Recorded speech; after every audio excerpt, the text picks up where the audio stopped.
এই ଗ୍ରୀଷ୍ମ ପ୍ରଭାବରେ ଆମେ ସମସ୍ତେ ଅସ୍ତବ୍ୟସ୍ତ ହେଇଗଲେଣି।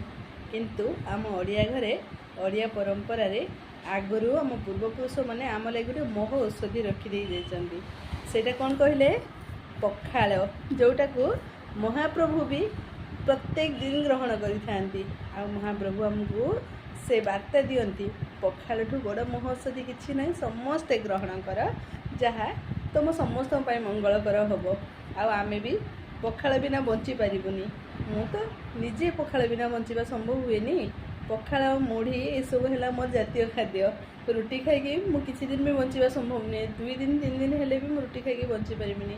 ପଖାଳ ସାଙ୍ଗରେ ଶାଗ ଖରଡ଼ା, ବଡ଼ିଚୁରା ଆଉ ପଖାଳରେ ଟିକେ ଛୁଙ୍କ ଦହି ଦେଇଦେଲେ ତା'ର ତ ଆନନ୍ଦ କହିଲେ ନ ସରେ।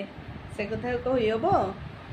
ଆପଣମାନେ ଏ ଖରାରେ ପଖାଳ ଖାଇଲେଣି କି ନାହିଁ କମେଣ୍ଟ କରିବେ। ଆଉ କେମିତି ପଖାଳ, କେଉଁ ଟାଇପ୍ର ପଖାଳ ଆପଣ କରିକି ଖାଉଛନ୍ତି? ମୁଁ ତ ଏଇ ଗରମ ଦିନ ଭିତରେ 2-3 ପ୍ରକାର ପଖାଳ କରିକି ଖାଇସାରିଲିଣି। ଆପଣମାନେ କେତେ ପ୍ରକାର ପଖାଳ କରିକି ଖାଇଛନ୍ତି କହିବେ କମେଣ୍ଟ ମାଧ୍ୟମରେ ନିଶ୍ଚୟ। ରହିଲି, ଜୟ ଜଗନ୍ନାଥ। ମୋ କଣ୍ଠଟା ଟିକେ ତ ପଡ଼ିଯାଇଛି, ମୋତେ ବହୁତ ଜୋର ଥଣ୍ଡା ଜ୍ୱର ହେଇଯାଇଛି, ସେଥିପାଇଁ ମୋ ଆବାଜଟା ଠିକ୍ସେ ଯାଉନି। ଯାହା ବି ହେଉ ଆପଣମାନେ ତ ମୋ ନିଜ ଲୋକ, ଆଡ଼ଜଷ୍ଟ କରିଦେବେ ନିଶ୍ଚୟ, ମୁଁ ଜାଣିଛି। ରହିଲି, ଜୟ ଜଗନ୍ନାଥ।